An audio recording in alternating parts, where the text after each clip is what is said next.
Good evening from New York. I'm Chris Hayes. Hurricane Milton is expected to make landfall in Florida early Thursday morning. At this hour, the storm is back to Category 5 strength. As the National Hurricane Center advises, quote, Florida residents should get their families and homes ready and evacuate if told to do so. Milton is currently reaching maximum sustained winds of 165 miles per hour. It is expected to pick up forward speed tonight. The storm will continue to move across that arc you see there, across the Gulf of Mexico, until it makes landfall. Now, the latest data predicts a storm surge of up to 10 to 15 feet south of Sarasota. Localized areas in central and north Florida could also see up to 18 inches of rain, threatening catastrophic flooding. Hurricane specialist John Morales, he's the longest tenured TV meteorologist in South Florida, got choked up as he delivered the devastating report last night. It's just an incredible hurricane. It has dropped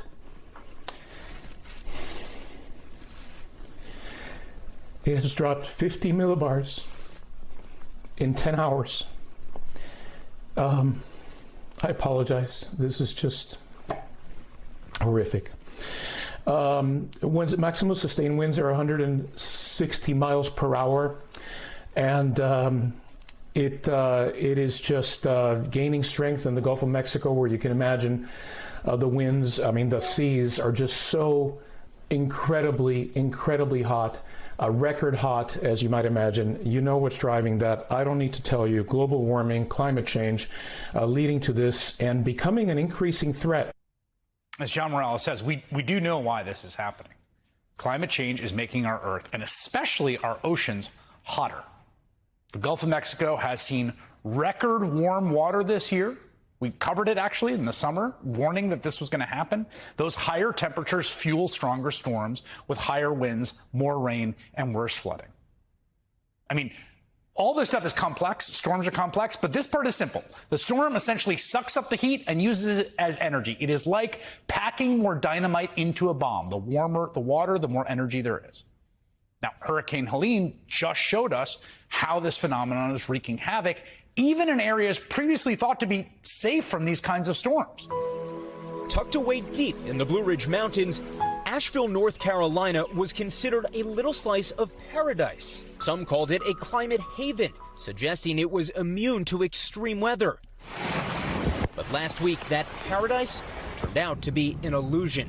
Oh my God. Helene battering the area for days, ripping apart homes, washing out roads, toppling trees, and cutting off entire towns. New research out this week says there is strong evidence human-driven climate change strengthened Helene's destructive power. One study saying it made the storm's rainfall up to 20% heavier and its winds 7% stronger. We're seeing these events that are boosted by climate change, stronger, wetter, lasting longer. Another report found that a warmer climate led to 50% more rain over parts of the Carolinas and Georgia than would have been expected.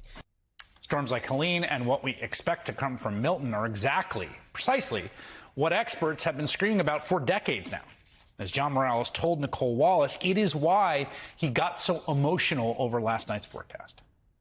When I saw 50 millibars in 10 hours, I just broke down with a mixture of empathy, angst over these increasing extreme weather events, and also frustration, because for over 20 years I've been trying to communicate on what would be coming if we did not check the injection of greenhouse gases into the atmosphere.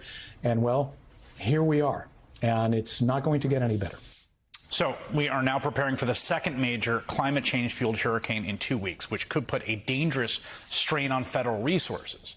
New York Times reports the Federal Emergency Management Agency is running out of staff to deal with the potential devastation of Hurricane Milton. As of Monday morning, just 9% of FEMA's personnel were available to respond to the hurricane or other disasters. Now, while FEMA says it is well equipped to handle the strains, it is a reminder of the challenge of more frequent natural disasters. The Times noting that FEMA is also responding to flooding and landslides in Vermont, tornadoes in Kansas, the aftermath of Tropical Storm Debbie in New York and Georgia, and the watch fire in Arizona. And those are just disasters that were declared in the past 2 weeks. Remember, what I'm telling you right now, what we're looking at right now in the last week, what we're preparing for with Milton, this is what we are now facing with global average temperatures a little over 1 degree Celsius higher than the pre-industrial average. 1. Imagine what it will look like when we reach 2 degrees, twice as bad, or 3, or 4.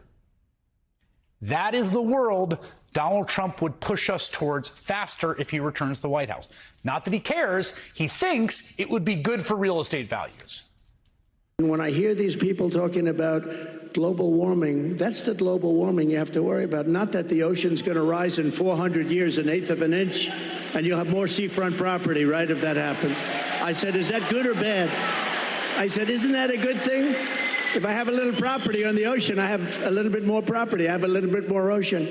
Okay, every time we play this clip, we just got to stop for 1 second. Think about that give it 10 seconds of your brain power.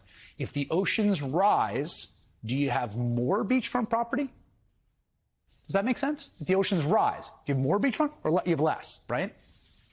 Now, we've known for decades our planet is warming, that we would start seeing the brutal effects. But conservatives remain so deep in their denial, they're flailing around for anyone or anything else to blame. Republican Congresswoman Marjorie Taylor Greene, who is now like a big mover and shaker in the Republican Party, is promoting a bizarre conspiracy theory about a mysterious they, you can imagine who that is, controlling the weather, suggesting that they are sending hurricanes to Republican areas to impact the election. Like someone is sitting at some computer somewhere pressing hurricane. And it's not just her. She's now being amplified by right-wing media and the Republican nominee himself. Has the government figured out how to build a storm into a superstorm that will destroy everything in its path, and then how to aim it right for where they want to aim it? It just happens to miss South Florida, where all the Democrats live. Something strange is going on. These are Trump counties. And don't tell me for a second that what we're not seeing is a massive government-pushed voter suppression operation. You know, it's largely a Republican area, so some people say they did it for that reason. I don't even think they're that bad, but maybe they are. They're sending the storms. They are sending the storms. Donald Trump's running mate, J.D. Vance, found a way to get in on it, too, blaming it on immigrants. You have FEMA, which is there for disaster relief for American citizens after a terrible storm, being deployed repeatedly to deal with Kamala Harris's wide open border and the migrant invasion that it's caused. That lack of focus on their core mission, that distraction, and focusing instead on illegal immigrants, I guarantee that it has made the disaster response worse. Okay, that's false. Both FEMA and the White House dispute those claims, saying the disaster relief fund is completely separate from other programs. But again, it's not really surprising this is the way the right wing and Republicans, even high-ranking ones, are reacting. The guy at the top of the ticket, right? It was never going to be the case they would see the real impacts of climate change, the carbon we put in the atmosphere, the heat that it's trapped, that ends up in the ocean, that fuels our storms, to see all that, which is, again, not hard to understand at all, after decades of denial, and be like, you know what? My bad. That's on us. We were wrong. But their behavior in the face of this dire consequence of this impending 1-2 punch for the Southeast should serve as a wake-up call to everyone stuck here in reality about the very real stakes of this election.